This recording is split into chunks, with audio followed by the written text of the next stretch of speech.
రైతాంగం ఆందోళనలో పడింది. ఇటీవల నైరుతి రుతుపవనాలు బలహీనపడ్డాయి. దీంతో పశ్చిమ భారతం అలాగే దక్షిణ భారతంలో వానలు తగ్గిపోయాయి. అంతేకాదు ఎల్ నినో కూడా వ్యవసాయంపై తీవ్ర ప్రభావం చూపుతోంది. ఈ నేపథ్యంలో దేశంలో కరువు పరిస్థితులు వస్తాయా అనే ప్రశ్న తెరమీదకు వచ్చింది. అయితే కరువు ప్రమాదంపై ఇప్పటికిప్పుడే ఒక నిర్ధారణకు రాలేమంటున్నారు నిపుణులు. దేశంలో జూలై, ఆగస్టు నెలల్లోనే అత్యధిక వర్షపాతం నమోదవుతుందని వీరు వెల్లడించారు.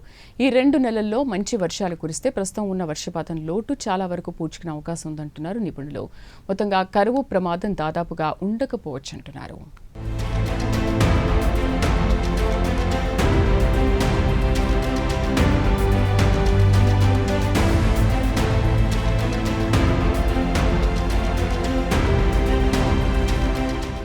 ఈ నెల తొలి వారంలో నైరుతి రుతుపవనాలు తాకాయి. దీంతో రైతాంగంలో ఆనందం వెల్లివిరిసింది. కొన్ని రోజుల పాటు వానలు పడ్డాయి. రైతులు పులకించిపోయారు. అయితే రైతుల ఆనందం ఎక్కువ రోజులు నిలవలేదు.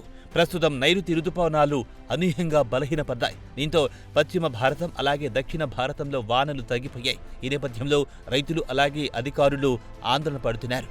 ఇప్పుడోసారి వానల లెక్కలు తీద్దాం. జూన్ 18 నాటికి దేశవ్యాప్తంగా వర్షపాతం సాధారణ స్థాయితో పోలిస్తే దాదాపు 40% తక్కువగా నమోదయ్యింది. ఇందుకు అనేక కారణాలున్నాయి. బంగాళాఖాతంలో అల్పపీడన వ్యవస్థ ఏర్పడలేదు. అలాగే అరేబియా సముద్రం నుంచి తేమ రాక తగ్గింది. వీటికి తోడు ఎల్ నినో ప్రభావం కూడా అనేక ప్రాంతాల్లో కనిపించింది. ఈ అన్ని కారణాలతో నైరుతి రుతుపవనాలు పురోగతి మందగించింది.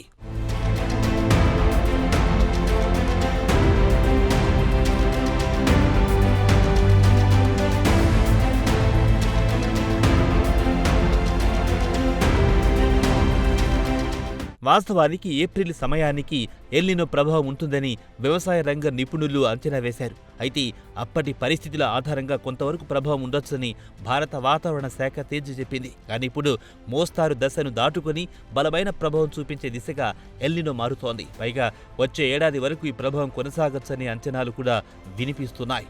అంతర్జాతీయ రుతుపవనాల అంచనా ప్రకారం ఈ వర్షాకాలంలో ఎల్ నినో పరిస్థితిలో ఇంకా పెరిగే అవకాశం ఉందని తెలిపింది. ఇప్పటికే అది మొదలయ్యింది.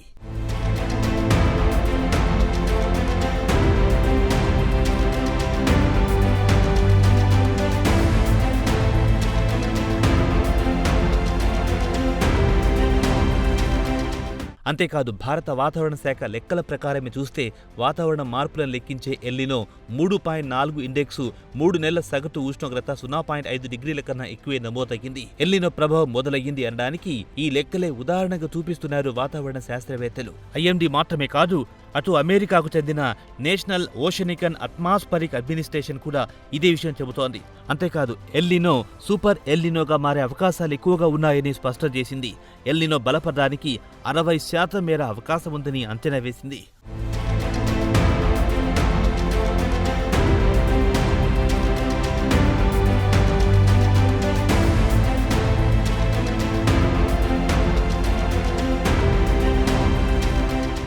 ఈ నేపథ్యంలో భారత్లో కరువు పరిస్థితులు వస్తాయా అనే ఆందోళన మొదలయ్యింది. అయితే కరువు పరిస్థితులపై ఇప్పటికిప్పుడే ఓ నిర్ధారణకు రావడం తొందరపాటవుతుందంటున్నారు వాతావరణ శాఖ నిపుణులు. ఎందుకంటే దేశంలో జూలై, ఆగస్టు నెలల్లో అత్యధిక వర్షపాతం నమోదవుతుంది.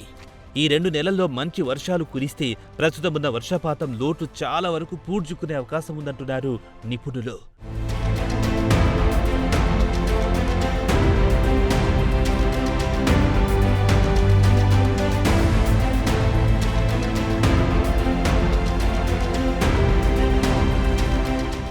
వాస్తవానికి జూన్ నెల ఖరీఫ్ పంటల సాగుకు అత్యంత ముఖ్యమైనది. వరి, పత్తి, సోయాబీన్, మొక్కజొన్న, పప్పు ధాన్యాల విత్తనాలు ఈ కాలంలోనే వేస్తారు. వర్షాలు ఆలస్యమైతే సాగు పనులు వాయిదా పడ్డమే కాకుండా రైతులు మళ్లీ విత్తనాలు వేయాల్సిన పరిస్థితి ఏర్పడుతుంది. దీంతో జూన్ నెలలో కురిసే వానలకు అత్యంత ప్రాధాన్యం ఉంటుంది.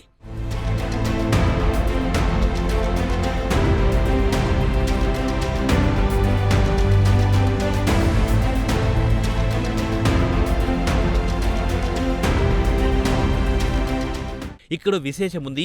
ఈ ఏడాది కూడా దేశవ్యాప్తంగా కొన్ని ప్రాంతాల్లో భారీ వర్ష లోటు కనిపిస్తోంది. ముఖ్యంగా మహారాష్ట్ర, మధ్య భారత ప్రాంతాలు, దక్షిణ భారతంలోని కొన్ని రాష్ట్రాలు ఈ మేరకు తీవ్రంగా ప్రభావితమవుతున్నాయి. అయినప్పటికీ 2002 లేదా 2009 లాంటి తీవ్ర కరువు పరిస్థితులతో ఇప్పుడే పోల్చలేమని వాతావరణ శాఖ చెబుతోంది. దాదాపు కరువు పరిస్థితులు లేవు అనే సంకేతాలు ఇస్తోంది.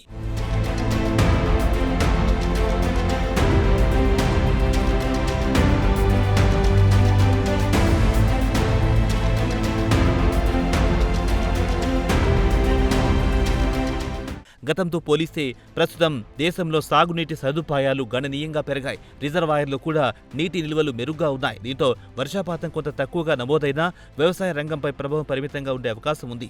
ఇదిలా ఉంటే ప్రస్తుతం నైరుతి రుతుపవనాలు మందగించడం ఆందోళనకరమే. ఇందులో ఎవరికి రెండో అభిప్రాయమే లేదు. అయితే జూలై, ఆగస్టు నెలల్లో వర్షాలు పుంజుకుంటే పరిస్థితి మెరుగుపడే అవకాశాలుంటాయంటున్నారు వ్యవసాయ రంగ నిపుణులు. అందువల్ల 2026ను ఇప్పుడే కరువు సంవత్సరంగా ప్రకటించడం సరైంది కాదని నిపుణులు చెబుతున్నారు. ఏదేమైనా రైతులు ఆందోళన పడాల్సిన పనిలేదంటున్నారు వ్యవసాయ రంగ నిపుణులు.